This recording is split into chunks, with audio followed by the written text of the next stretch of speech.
tayong mga tao ang apektado ng pag-init ng panahon. Dami rin po maging ang mga baboy at manok. At dahil posibleng magkasakit o kaya mga matay ang mga ito, posible rin daw na tumaas ang presyo ng mga karne. Balitang hatid ni Lay Alves.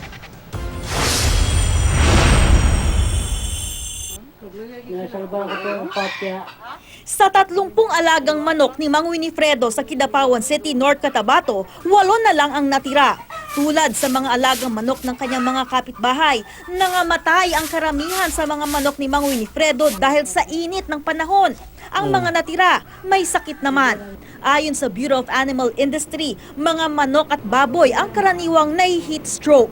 Pag sobrang init, ang mga livestock, manok at baboy, ay hindi nakakakain yan. Pag hindi sila kumakain, hindi man sila mamamatay, usually hindi sila lumalaki ng desired growth. Karaniwan daw na kulang sa ventilation ang maliliit na babuyan at poultry farm. Sa mga baboy, nakatutulong daw ang pag-spray sa mga ito ng tubig para mapreskuhan. Siguraduhin niyo lang na ang inyong mga bahay ng inyong hayop ay well ventilated. There is a continuous flow of air. Kung may napapansin kayong mga medyo matamlay ang pagkain ng mga manok nyo, bigyan niyo rin sila ng mga supplements. Kung duda naman daw sa sanhi ng pagkamatay ng hayop, sumangguni sa veterinaryo o sa Bureau of Animal Industry. Maaari raw tumaas ang presyo ng mga baboy at manok kapag bumaba ang supply dahil sa tag-init. Pero sa ngayon, di pa raw damang epekto nito. Kung bahagyamang nagmahal ang baboy at manok, ito'y dahil daw sa pagtaas ng presyo ng imported feeds bunsod ng mahinang piso.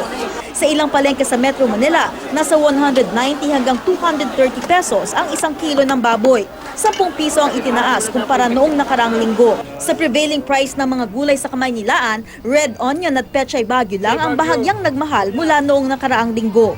Anihan na ng mga gulay, kaya wala naman daw masyadong epekto sa mga gulay ang tag-init ayon sa Bureau of Plant Industry.